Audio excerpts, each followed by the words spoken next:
Voice of south நேர்களுக்கு வணக்கம். இந்த நேர்காணலில் நாம் சிந்திக்கிருப்பவர் மூத்த பத்திரிகையாளர் திரு தரசு ஷியாம் அவர்கள். வணக்கம் சார். வணக்கம் பாலாஜி. சார், இப்போது நாடாளுமன்ற தேர்தலுக்கு பிறகு ஒரு கூட்டணி ஆட்சி அமைந்திருக்கு. இனிமேல் முன்பு போல் இருக்க முடியாது. பாஜக அதே மதவாத அரசியலை கையில் எடுக்க முடியாது. ஒரு செக்குலரிசம் சார்ந்த அரசியலை தான் அவர்கள் செய்ய முடியும்னு பேசப்பட்ட நிலையில இப்ப மீண்டும் பாஜக தலைவர்கள் ஒரு ஆட்சி செய்யக்கூடிய ஆட்சியாளர்களே அதனுடைய தலைவர்களே வெறுப்பு பேச்சுகளை, சர்ச்சையான பேச்சுகளை பேச தொடங்கியிருக்காங்க.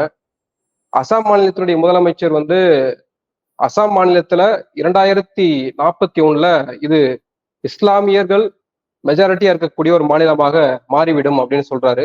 இன்னொரு புறம் ஒன்றிய ஜவுளித்துறை அமைச்சராக இருக்கக்கூடிய கிரிராஜ் சிங் அவர் இஸ்லாமியர்களை இங்க விட்டிருக்கவே கூடாது, அனுமதித்திருக்க கூடாது அப்படின்ற கருத்தை தெரிவிச்சிருக்காரு. இதெல்லாம் எப்படி எடுத்துக்கிறது? ஒரு பத்திரிகையாளரா நீங்க எப்படி இதை பார்க்கிறீங்க? பாரதிய ஜனதா ஒரு காலகட்டத்திலும் நம்ம இந்துத்துவ கொள்கையிலிருந்து மாறாது. அது அது உறுதியாக தெரிந்த விஷயம்தான். கூட்டணி அரசு என்பதால் அப்படியான ஒரு அணுகுமுறை இருக்குமோ என்று யூகித்தார்கள். ஆனா நான்லாம் அதை நம்பவே இல்லை. அசாம் முதல்வர் மோடியோட டீம்ல இருக்காரு. பிராக்டிக்கலா அவர் சொல்றது மோடி சொல்றதான் நம்ம எடுத்துக்கிடணும். என்ன காரணம்னா, ஜார்க்கண்ட்ல அவர் இன்சார்ஜ். தொடர்ந்து இப்ப ஜார்க்கண்ட்ல தேர்தல் வரப்போகுது. ஜார்க்கண்ட்ல இதே மாதிரியான வெறுப்பு பேச்சுகளை தொடர்ந்து பேசுவது யாருன்னு பாத்தீங்கன்னா அசாம் முதல்வர் தான். அசாமுக்கும் ஜார்க்கண்டுக்கும் எந்த சம்பந்தம்னு பார்த்தா வெறும் அந்த மலைவாழ் மக்கள் 2 மாநிலத்துல இருக்காங்க தவிர, அதாவது பட்டியலான பழங்குடியினர் இருக்கிறார்களேங்கிற தவிர வேற சம்பந்தமே கிடையாது. அப்ப அசாம் முதல்வர், நீங்க சொன்ன ஜவுளித்துறை அமைச்சர், இவங்க மட்டும்தானா என்றால் அதுவும் இல்லை. உதாரணமா உத்தரப்பிரதேச மாநிலம். உத்தரப்பிரதேச மாநிலத்துல அதாவது கங்கை கரையோரம் பூராவுமே சிறு சிறு சிவன் கோயில்கள் இருக்கு. கங்கையோட பல்வேறு பகுதிகளில் இருந்து புனித நீரை எடுத்துட்டு போய் அவங்கவுங்க ஊர்களில் இருக்கிற சிவன் கோயில்ல அதை அபிஷேகத்துக்கு கொடுக்கறதுங்கிறது ஒரு சம்பிரதாயம். பாத யாத்திரை மாதிரி, பழனி முருகன் பாத யாத்திரை மாதிரி, கான்வர் யாத்திரான்னு அதுக்கு பேருங்க. நாளை கழிச்சு தொடங்குது. காலகாலமா 250 கிலோமீட்டர் இது. அங்க அந்த பகுதிகளில் கடைகள், சிறு கடைகள், பூஜை பொருள் கொடுத்தல், இது எல்லாமே மீரட்டு இந்த பகுதிகளில் இருக்கிற இஸ்லாமியர்கள் தான் அதை கொடுத்துட்டு வராங்க. வியாபாரம். காவடி வேற அதுல உண்டுங்க. ஹரித்வார்லயும் இது நடக்குது. அதாவது உத்தரகாண்ட், உத்தரப்பிரதேசம் ரெண்டையும் நீங்க சேர்த்து பார்க்கணும். திடீர்னு ஒரு 2-3 நாளைக்கு முன்னாடி ஒரு மாவட்டத்துல மட்டும், முசாஃபர் நகர் மாவட்டத்துல மட்டும் ஒரு போலீஸ் அறிக்கை. எல்லா வியாபாரிகளும் அவங்களோட முழு பெயரை கடைகள்ல போடணும், கடையில வேலை பார்க்கறவங்களும் போடணும். பொதுவாக உங்களுக்கு தெரியும், ஸ்தாபனம்னா உரிமையாளர் பெயரை போட மாட்டாங்க, ஸ்தாபனத்துக்கு ஒரு பெயர் வச்சிருப்பாங்க. பெரும்பாலும் இந்த யாத்திரை இந்த பக்கங்கள் இந்த பகுதிகளில் இருக்கிற கடைக்காரர்கள் என்ன பேர் வச்சிருப்பாங்கன்னா, சிவ வழிபாட்டு நிலையம், இல்லை கடவுள் பேரை வச்சு பரமேஸ்வரா ஃபுட் ஸ்டால், நிறைய ஃபுட் கார்ட்டும் இருக்கு, உணவு கொடுக்குற இதுவும் இருக்கு, பூஜை பொருள்கள் விற்கிறதும் இருக்கு. கிட்டத்தட்ட பெரும்பாலும் இஸ்லாமியர்கள், தலித் மக்கள்.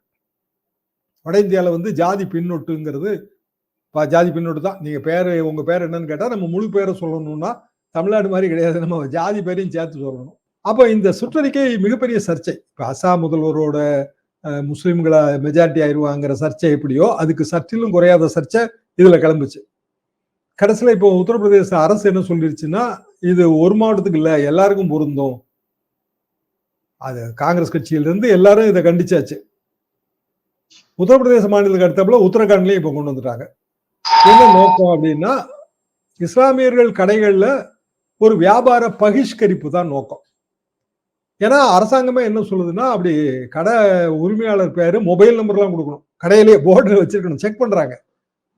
அப்படி கொடுக்கறது மூலமாக பக்தர்கள் ஏமாற்றப்படாமல் தடுப்பார்கள். அப்போ ஒரு இஸ்லாமிய வியாபாரி கொய்யா பழம் வித்தாரு, ஆப்பிள் பழம் வித்தாருன்னா அதுல மதம் இருக்கா? இல்ல ஒரு இந்து வியாபாரி மட்டன் சுக்கா வித்தாருன்னா அதுல மதம் இருக்குமா? அது இருக்காது. வியாபார பொருள், யாருக்கு எந்த கடையில என்ன பொருள் நல்ல தரமா கிடைக்கும், விலை கம்மியா கிடைக்கும், அதை வாங்குவாங்க அவங்க பட்ஜெட்டுக்கு ஏற்ற மாதிரி. அதானே வியாபாரங்கிறது, அதானே. அப்ப எதுக்காக நீங்க இஸ்லாமிய வியாபாரிகள்னு பிரிக்கிறீங்க, தலித் வியாபாரிகள்னு பிரிக்கிறீங்க? பேரை போடுறது மூலமாக அது வெட்ட வெளிச்சமாகும். ஏன்னா வட இந்தியால பேரை போட்டாலே ஜாதியை சொன்ன மாதிரி ஆயிரும். இப்ப தமிழ்நாட்டில் கூட பேரை போட்டா ஜாதியை சொன்னது ஆவாது என்ற கண்டனம். இதே காலகட்டத்தில் தான் இப்ப அசாம் முதல்வரோட இந்த பேச்சு, ஜவுளித்துறை அமைச்சரோட பேச்சு, இஸ்லாமியர்களை அந்த காலத்திலே விட்டுருக்க கூடாது. அந்த காலத்திலே எப்படி அது பிரிவினையோட பாகிஸ்தான் அது ரிலிஜியன் அடிப்படையில பிரிஞ்ச நாடு. இந்திய உபகண்டம். அதுல பாகிஸ்தான் பிரிஞ்சு போச்சு. மிச்சம் ரெஸ்ட் ஆஃப் இந்தியா தான் நம்ம. ரெஸ்ட் ஆஃப் இந்தியா முதல்ல இருந்தே செக்குலர் தான். இந்திரா காந்தி அம்மா செக்குலர்ங்கிற வார்த்தையை கான்ஸ்டியூஷன்ல சேர்த்தாங்க. அதுக்கு பிறகுதான் செக்குலர் ஆச்சுங்கிற வாதம் சுப்ரீம் கோர்ட்ல வைக்கப்பட்டது. சுப்ரீம் கோர்ட் என்ன சொல்லிடுச்சுன்னா, இல்ல கான்ஸ்டியூஷன் அந்த வார்த்தை சேர்க்கப்பட்டது. இந்தியா முதல்ல இருந்தே கான்ஸ்டியூஷன் படி செக்குலர் தான். அதாவது மத சார்பில்லாத மத நல்லிணக்க நாடு தான் என்று தீர்ப்பாயெல்லாம் ரொம்ப காலம் ஆச்சு.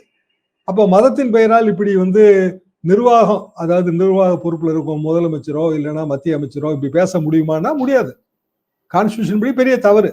இன்னும் சொல்ல போனால் அவங்களை பதவி விலக கோருகிற நம்ம நிர்பந்த நடவடிக்கைகளை எல்லாம் நீதிமன்றம் மூலமா எடுக்கலாம். ஆனா எவ்வளவு காலம் ஆகுங்கிறது ஒரு கேள்வி. அது போக அவங்க என்ன ஆவாங்கன்னா, இப்படி நீதிமன்ற நடவடிக்கை எடுத்தீங்கன்னா இந்துத்துவாவுக்காக நாங்க தியாகம் பண்ணியிருக்கோம்னு சொல்லி அந்த ஓட்டு வங்கியை திரட்ட முயற்சிப்பாங்க. இன்னும் சுருக்கமா சொன்னா, தேர்தல் தோல்வியிலிருந்து பாரதிய ஜனதா எந்த விதமான மாற்றத்தையும் அது கை கொள்ளவே இல்லை. அவங்கள பொறுத்த வரைக்கும் அவங்க ஓட்டு வங்கி என்பது இந்துத்துவ ஓட்டு வங்கி தான். அந்த ஓட்டு வங்கியை ஒருமுனைப்படுத்துவதற்கான முயற்சி தான் தொடர்ந்து நடந்துகிட்டே இருக்கு. ஆனா மக்கள் இப்ப தெளிஞ்சிட்டாங்க. என்னன்னா, மதம் சோறு போடாது. தமிழ்நாட்டுல போய் நீங்க சாமி சோறு போடுவாரான்னா இங்க என்ன சொல்லுவாங்க, சமூக நீதி தாங்க சோறு போடும், சாமி எல்லாம் சோறு போடாதுன்னு தான் இங்க சொல்லுவாங்க. அப்ப சாமியா சமூக நீதியாங்கிற கேள்வி வட இந்தியால வந்துருச்சு. இப்போ சாமியா அரசியல் சாசனமாங்கிற கேள்வி வட இந்தியால வந்துருச்சு. அப்போ ஏன்னா அதனாலதானே அயோத்தி ராமர் கோயில் இருக்கிற ஃபைசாபாத்ல தோத்து போகுது. பத்ரிநாத் இப்ப நீங்க சுட்டிக்காட்டினது போல அது ஒரு தோல்வி முகத்தை கொடுத்திருக்கு. ஆனால் அது திரும்பியும் அதை பேசுவதன் மூலமாக என்ன சாதிக்க விரும்புறாங்க பாஜக?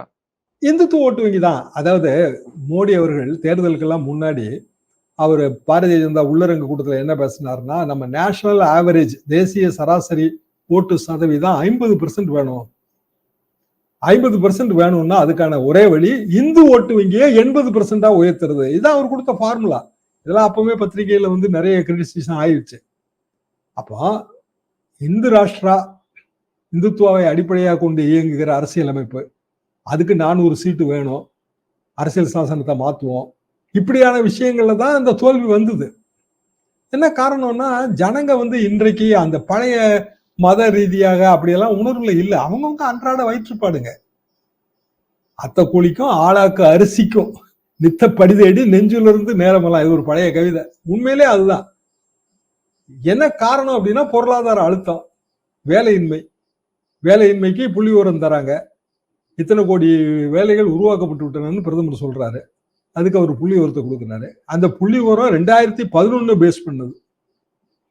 10 வருஷமா நம்ம 2021 எடுக்க வேண்டிய சென்சஸ் எடுக்கல, கோவிட் காரணம்ட்டாங்க. இன்னைய தேதி வரைக்கும் சென்சஸுக்கான முயற்சியே எடுக்கல. இன்னைக்கு ஆர்டர் போட்டா கூட புள்ளி விவரம் கிடைக்கிறதுக்கு இன்னும் 4 வருஷம் 5 வருஷம் வேணும். அப்போ 2011 புள்ளி விவரத்தை வச்சுட்டு இப்ப என்ன பண்ண முடியும்னா எதுவுமே பண்ண முடியாது. அதுக்கு பிறகு 4 ஷாக்கர் நடந்திருக்கு, ஷாக்கிங் ஈவெண்ட். ஒன்று பண மதிப்பிழப்பு, 2வது ஜிஎஸ்டி அறிமுகம், 3வது 370 ரத்து, இந்த மாதிரியான விஷயம், 4வது கோவிட். 4 ஷாக்கர்ல ஏராளமான தொழில் நிறுவனங்கள் நசிச்சிருச்சு. அதாவது இஸ்லாமிய தொழில் நிறுவனங்களும் நசிச்சிருக்கு, இந்து தொழில் நிறுவனங்களும் நசிச்சிருக்கு, மீடியம் எம்எஸ்எம்இன்னு சொல்ற அந்த தொழில் நிறுவனங்கள் போயிருச்சு. ஆர்கனைஸ்டு செக்டார்ல வேலை வாய்ப்பு குறைஞ்சிருச்சு. அன்ஆர்கனைஸ்டு செக்டார்ல நம்ம இன்னும் புள்ளி விவரமே எடுக்கல. உதாரணமா விவசாய கூலிகள் புள்ளி விவரமே எடுக்கல. அப்போ டோட்டலாவே இந்திய பொருளாதாரம் வேலையின்மைங்கிற பயங்கர கெடுவிட்ட சூழல் இருக்கு. நீங்க 10,000 போஸ்ட்டுக்கு கவர்மெண்ட் ஆஃப் இந்தியாவோ இல்ல ஸ்டேட் கவர்மெண்ட்டோ ஒரு நோட்டிபிகேஷன் போட்டு ஒரு விளம்பரம் போட்டா வர்றதுங்கிறது பல லட்சம் பேர். இப்ப அந்த அளவுக்கு அழுத்தம் இருக்கு. வட இந்திய மாநிலங்கள்ல அக்னிவீர் திட்டத்துல பெரிய அளவுக்கு கோபமும் ஆத்திரமும் இருக்கு. ஏன்னா அவங்களுக்கு ராணுவம் ஒரு பெரிய வேலை வாய்ப்பு.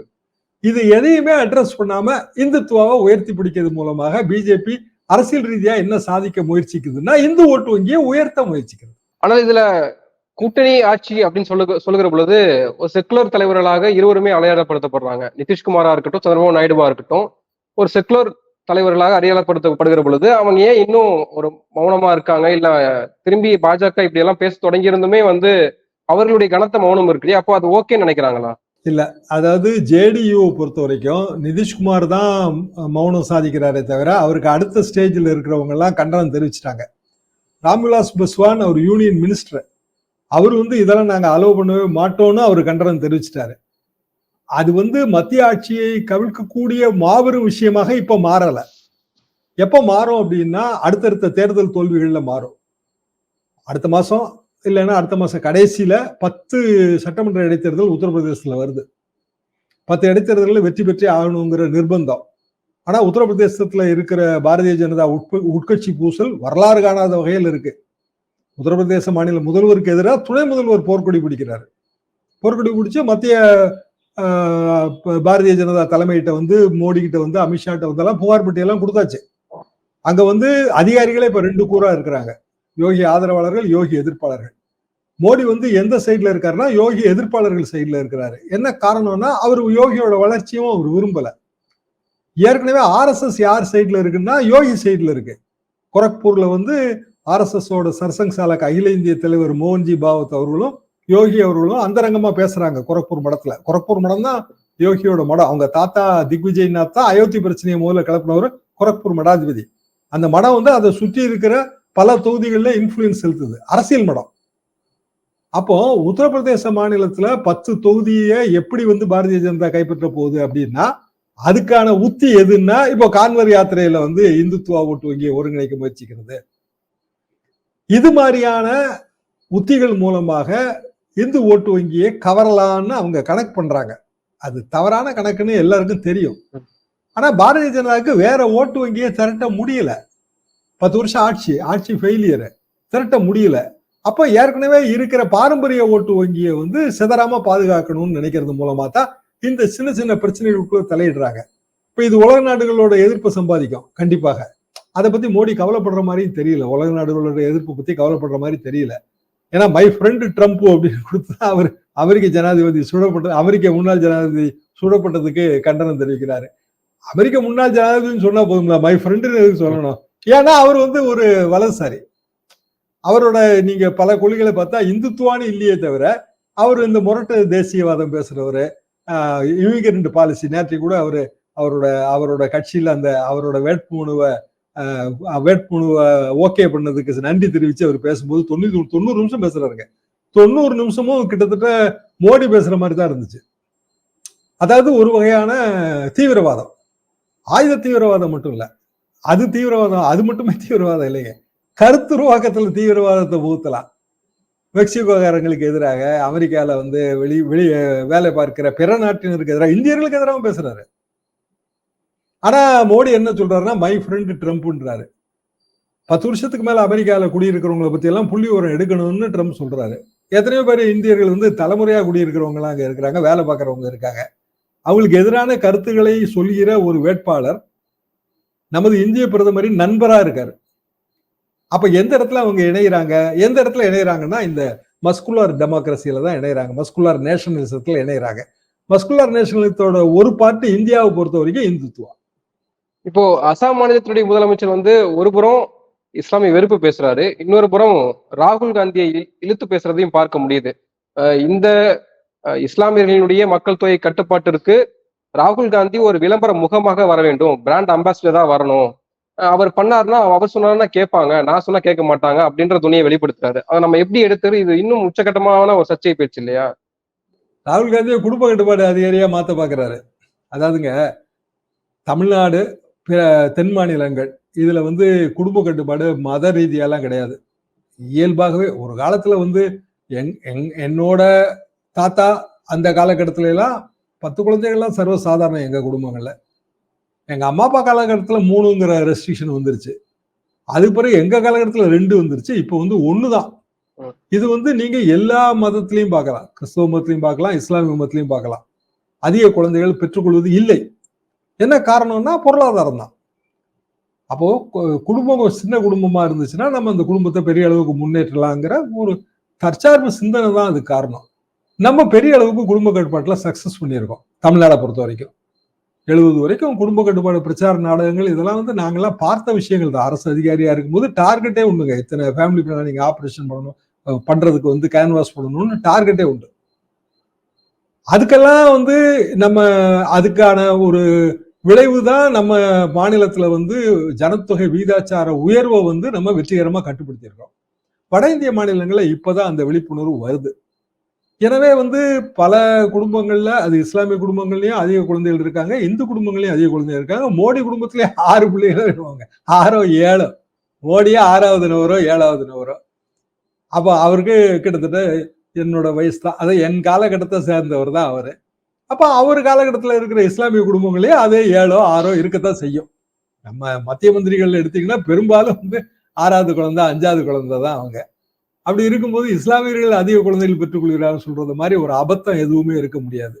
அந்த காலகட்டத்துல எல்லாருமே அதிக குழந்தைகள் பெற்றுக்கிட்டாங்க. என்ன காரணம் அப்படின்னா, விவசாயத்தை நம்பி இருந்த வாழ்க்கை முறையில அதிகமான நபர்கள் ஒரு குடும்பத்துல இருப்பது அதிகமான வேலைகளை உருவாக்கும் குடும்பத்துக்குள்ள. 10 ஏக்கர் நிலம் வச்சிருக்கோங்க, 6 குழந்தைகள் இருக்கு, எல்லாரும் வளர்ந்து பெரிய பிள்ளைகள் ஆறாங்க. 10 ஏக்கர் நிலத்தையும் அவன் பார்த்துக்குவாங்கிறது தான். அப்படித்தான் இருந்தது. அதுக்கு பிறகு விவசாய குடும்பங்கள் கொஞ்சம் கொஞ்சமா மாறி பிற தொழில்களுக்கு போயாச்சு, வேலை வாய்ப்புகளை பெருக்கி போயாச்சு, ஐடி செக்டர்லாம் வந்தாச்சு. இப்ப இயல்பாகவே அது மாறிடுது.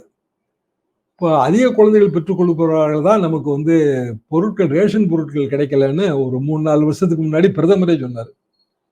என்னன்னா அவங்களோட பேசிக் கான்செப்ட் அதுதான். அதை தாண்டிய ஓட்டு வங்கியே அவங்களுக்கு இல்ல.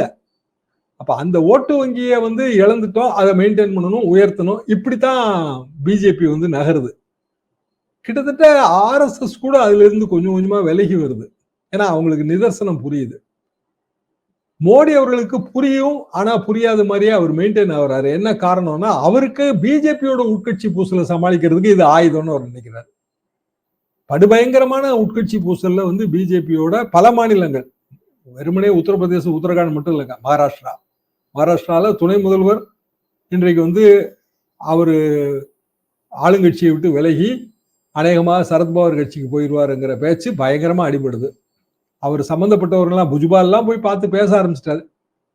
அவர் ஆளுங்கூட்டணியில ஒரு முக்கிய நபர் புஜ்பால். அவர் போய் சரத்பவாரை பார்த்து பேசுறாரு. அஜித் பவார் வர்றதை பத்தி முடிவெடுக்க வேண்டியது தொண்டர்கள் தான் சரத்பவார் சொல்றாரு. அஜித் பவாரை சேர்த்துக்க மாட்டோம்னு சொல்லவே இல்லை. இங்க கூட எடப்பாடி பழனிசாமி நாங்க வந்து சசிகலாவையும் சேர்த்துக்க மாட்டோம், யாரையும் சேர்த்துக்க மாட்டோம்னு ஓங்கி அடிக்காரு. ஆனா அங்க அவர் எப்படி சொல்லல, அதெல்லாம் தொண்டர்கள் முடிவெடுப்பாங்க அப்படின்றாரு. அப்படின்னா என்ன அர்த்தம்? சேர்த்துக்க தயார் தான் அர்த்தம். அப்போ பிஜேபி கூட்டணி, ஆளுங்கூட்டணி அடுத்த 1 மாதத்துக்குள்ள ஒரு உடைசலை சந்திக்க போகிறது. மகாராஷ்டிரால மிகப்பெரிய பெரிய அளவுக்கு வந்து பிஜேபி ஆளுங்கூட்டணிக்குள்ளேயே வந்து பூசல் இருக்குன்னு நல்லா தெளிவா தெரியுது. அப்ப மகாராஷ்டிரா, ஹரியானா, ஜார்க்கண்ட், உத்தரப்பிரதேசத்துல இருக்கிற 10 தேர்தல்னு வரிசையா சோதனை கட்டம் காத்திருக்கு. இந்த சோதனைகள்ல இருந்து எஸ்கேப் ஆகிறதுக்கான வழி என்ன அப்படின்னா, இந்துத்துவா பேசுறது, தீவிர இந்துத்துவா பேசுறது, இஸ்லாமியர்களுக்கு இங்க இடம் இல்லை, அவங்க பாகிஸ்தானுக்கு ஓடி போங்கன்னு பேசுறது. இதன் மூலமாக அவங்க வந்து அந்த இந்துத்துவா ஓட்டு வங்கி அதன் கவனத்தை வந்து தங்கள் பக்கம் ஈர்க்க முயற்சிக்கிறார்கள். அது ஒரு பயனற்ற முயற்சி, ஆனாலும் அதைத்தான் பாரதிய ஜனதா செய்யும். இறுதியா நீங்க சுட்டிக்காட்டினது போல யூபியில இந்த 10 தொகுதிகளுக்கான இடைத்தேர்தல் வருது. ஏற்கனவே இந்தியா முழுமைக்கும் 13 தொகுதியில் நடந்த இடைத்தேர்தல்கள்ல ஒரு பெரிய தோல்வியை பாஜக சந்தித்திருக்கு. இப்போ இந்த 10 இடைத்தேர்தல் அப்படின்றப்போ ஒரு பக்கம் இந்தியா கூட்டணி நாங்க ஒற்றுமையா தான் இருக்கிறோம், நடைபெறக்கூடிய 10 தொகுதிகள்ல 7 தொகுதி சமாஜ்வாடி, 3 தொகுதி காங்கிரஸ் பிரிச்சுட்டாங்க. ஒரு சுமூகமான ஒரு தீர்வு எட்டப்பட்டிருக்கு. இன்னொரு புறம் நீங்க சுட்டிக்காட்டுறது போல பெரிய படுபயங்கரமான ஒரு உட்கட்சி பூசல் போயிட்டு இருக்கு பாஜக. யூபியில மிகப்பெரிய அளவுக்கு அது இருக்கிறத பார்க்கிறோம். இப்போ அதுல இடைத்தேர்தல எப்படி எந்த அளவுக்கு வெற்றி பெற்றோம் அப்படி அதை வைத்துதான் வந்து இந்த உட்கட்சி பூசலை சமாளிக்க முடியும்னு யோகி ஆதித்யநாத் ஒரு நிலைமையில இருக்காரு. இப்போ அது அவரு டஃப் கொடுத்து அந்த தொகுதிகளை மீண்டும் கைப்பற்றுவதற்கான வாய்ப்புகள் எந்த அளவுக்கு இருக்கு, அது முடியும்னு நினைக்கிறீங்களா? முடியாதுன்னு தாங்க நான் நினைக்கிறேன். என்ன காரணம்னா, அகிலேஷ் ஒரு ட்வீட் போடுறாரு, 100 பிஜேபி எம்எல்ஏக்கள் வந்தா போதும், மாற்று அரசு அமைச்சர்லாம் உத்தரப்பிரதேசத்துலன்னு ஒரு ட்வீட் போடுறாரு. அப்படின்னா என்ன அர்த்தம்? பிஜேபி ஆளும் பிஜேபிக்குள்ள உத்தரப்பிரதேச மாநிலத்துல பெரிய மனக்குறைகள் இருக்கு. 100 பேர் வர தயாரா இருக்காங்க. அதுக்கு பிறகு அவங்க சமாளிக்கிறாங்க. இல்ல அது வந்து இப்ப இருக்க நிலைமையை சுட்டி காட்டத்தான் வந்து அகிலேஷ் அப்படி போட்டாருன்னு சமாஜ்வாதி சொல்லுது என்றாலும் அதன் உட்பொருள் என்ன? கூட்டணியில பெரிய ஆளுங்க கட்சிக்குள்ள பெரிய பிளவு இருக்கு, அதை வந்து எதிர்கூட்டணிக்கு கொண்டு வரலாம் அப்படிங்கிற ஒரு எண்ணம் தான். இப்படித்தானே வந்து பிஜேபி மத்த கூட்டணி அரசுகளை உடைச்சது. அப்ப அப்படித்தானே இன்னொரு இடத்துலயும் அது ரிஃப்ளெக்ட் ஆகும். அப்போ 10 தொகுதியில ஜெயிக்கணும் அப்படின்னு யோகி முயற்சி பண்ற மாதிரி 10 தொகுதியில யோகியை தோற்கடிக்கணும்னு யார் முயற்சி பண்ணுவா? காங்கிரஸ், சமாஜ்வாதி மட்டும் இல்ல, கட்சிக்குள்ள இருக்கிற யோகி எதிர்ப்பாளர்கள் தான் பிஜேபியை தோற்கடிக்க உத்தரப்பிரதேசத்துல முயற்சி செய்கிறது என்பதுதான் உண்மை. நிச்சயமா சார், பொறுத்திருந்து பார்ப்போம் அரசியல் நிலவரங்கள் எப்படி இருக்குன்னு. நிறைய விஷயங்களை பகிர்ந்துக்கிட்டீங்க. உங்க நேரத்துக்கு மிக்க நன்றி.